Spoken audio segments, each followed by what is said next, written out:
The first of 14, or is there trouble down the road for Ohio State? MarkRogersTV and ProFootballCentral.com after the Buckeyes not exactly blasting the Bulls of Buffalo 40-20. Let's talk about the good and the bad. First, the known quantity is mostly on offense, with Braxton Miller at quarterback, developing as a passer. He's showing strides. He's getting better game by game, season by season. 15 of 22 for a $178. As a rusher, he was limited in the first half due to cramps. He had to leave the game a couple times and give way to who Urban Meyer considers the best backup quarterback in the business, Kenny Guiton. So Kenny Guiton led a touchdown drive in Miller's absence. Braxton, again, minimal yardage in the first half, exploded for some big runs that were really key as the Buckeyes were threatened in the second half. This thing could have gotten extremely tight. Buckeyes leading 30-20 at one point, had the ball deep in their own end. Miller fumbled on a sack. Buffalo recovered at the Buckeyes too, but that was negated due to a penalty. Ohio State resumed the drive, continued, and under Kenny Guiton again, assumed control at 37-20 and won at 40-20. Okay, most of the known commodities did their thing on offense. Philly Brown, Devin Smith, Braxton Miller.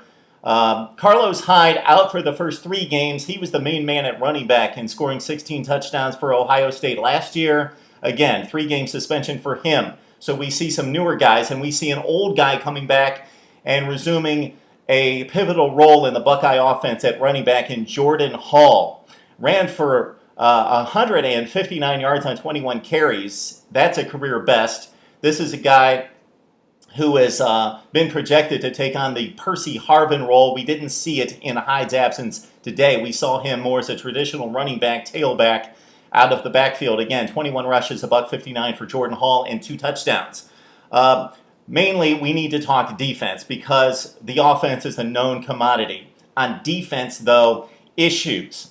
Lots of talent, but first of all, we're missing some players. Bradley Roby, one of the best cornerbacks in college football, suspended for this game, but he'll be back. So we had 2 new cornerbacks in play for the Buckeyes in this one. 2 first-time starters in Durant Grant and Armani Reeves. We saw more out of Grant than Reeves in my estimation here. Reeves played a spotty game. He missed an interception. He missed some tackles in the open field, allowed some receptions against him. Grant came up and stuffed the run a number of times. He usually got the receiver to the ground on initial contact, and that brings us to another issue with this Buckeyes defense.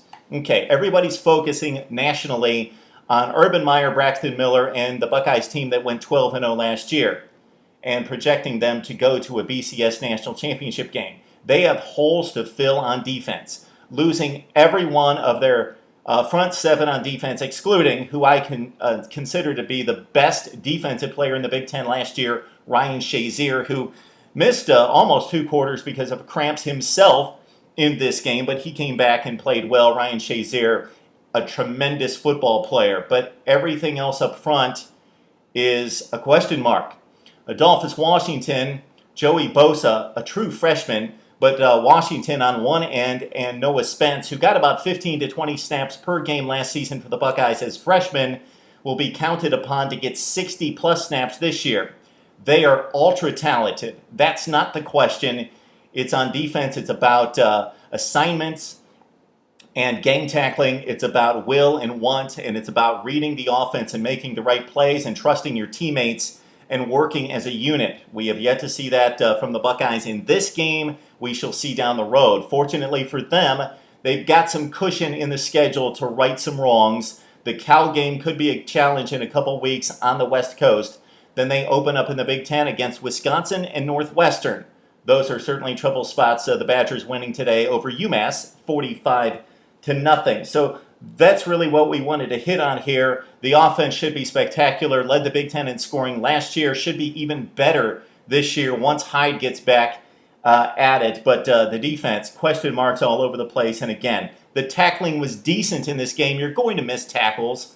So they did miss some tackles, but nothing alarming. But what was alarming was many times the tackler does not stop the guy on contact in the hole. There's a lot of guys getting dragged around the field in scarlet and gray. That not pleasing Urban Meyer, I'm sure, or Luke Fickell as well.